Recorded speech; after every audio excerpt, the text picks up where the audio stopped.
Hello everybody, నేను Sujani. Welcome to my channel salt and Sujani, my daily cooking blog. ముందుగా అందరికీ దసరా శుభాకాంక్షలు అండి.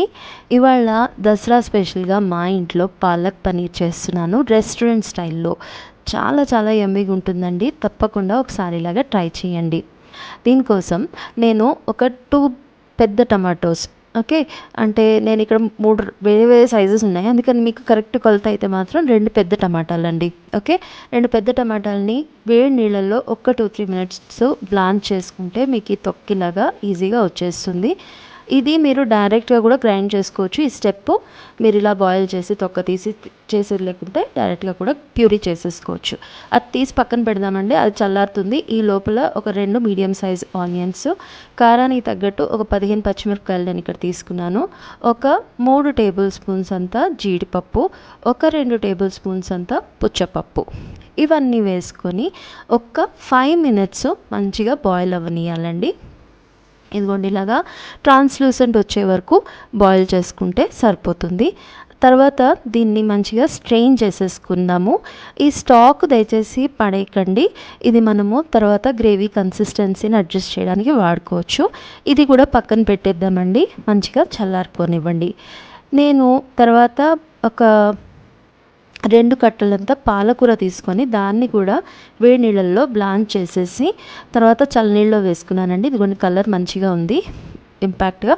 సో దీన్ని కూడా మనము పక్కన పెట్టేద్దాము. ఇప్పుడు ఒక్కొక్కటిగా అన్నీ గ్రైండ్ చేసుకుందాము. ఫస్ట్ వైట్ పేస్ట్ తయారు చేసుకుందాము. ఆనియన్ ఏదైతే ఉందో దాంట్లో ఒక 4 క్యూబ్స్ పనీర్ వేసుకొని గ్రైండ్ చేసుకుంటే చాలా మంచి టేస్ట్ వస్తుందండి. అలాగే ఈ టొమాటోస్ని కూడా పీల్ చేసేసి దీన్ని కూడా మనము ప్యూరీ చేసి పెట్టేసుకుందాము.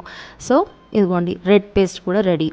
అలాగే ఇప్పుడు పాలకూర ఏదైతే ఉందో అది కూడా మంచిగా గ్రైండ్ చేసి పెట్టేసుకుందాము. అంతేనండి, ఈ ప్రిపరేషన్స్ చేసి పెట్టుకుంటే ఈ కర్రీ అనేది చాలా ఈజీగా అయిపోతుంది. ఇప్పుడు దీంట్లో ఆయిల్ బటర్ కొంచెం ఎక్కువ పడుతుందండి. 1 table spoon butter, 3 table spoons అంతా నూనె, రిఫైండ్ ఆయిల్ వేసుకున్నాను నేను, సన్ఫ్లవర్ ఆయిల్ వేసి సన్నగా తరిగిన అల్లం వెల్లుల్లి వేసి చక్కగా గోల్డెన్ కలర్ వచ్చే వరకు వేయించుకోవాలి. ఆ తర్వాత ఫస్ట్ టొమాటో ప్యూరీ వేసేసుకుందాము. టొమాటో ప్యూరీ వేసేసుకుని దాన్ని మంచిగా ఒకసారి కలిపేసి మూత పెట్టేసి ఆయిల్ అంతా ఊజ్ అవుట్ అయ్యే వరకు, చక్కగా అది వేయిపోయే వరకు మనము వేయించుకోవాలండి. ఇదిగోండి, ఆయిల్ అంతా చక్కగా బయటకు వచ్చేసింది. ఒకసారి ఇది కలిపేసుకొని నెక్స్ట్ మనము దీంట్లోకి ఈ వైట్ పేస్ట్ ఏదైతే చేసి పెట్టుకున్నామో అది వేసేసుకొని అది కూడా మంచిగా కలుపుకుని, అది కొంచెం కలుపుతూనే వేయించాలండి, లేకపోతే అడుగంటుతుంది. ఇంట్లో జీడిపప్పు అది ఉంది కదా, సో అడుగంటుతుంది. కలుపుతూ వేయించుకోవాలి ఆయిల్ ఊజ్ అవుట్ అయ్యే వరకు. అదిగోండి, ఆయిల్ అంతా మంచిగా బయటకు వచ్చింది కదా.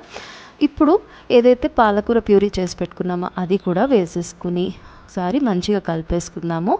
అన్నీ ఆల్మోస్ట్ ఇంకా కుక్ అయిపోయినట్టేనండి. ఇవి ఆల్రెడీ 50% కుక్ అయిపోయినవే కదా.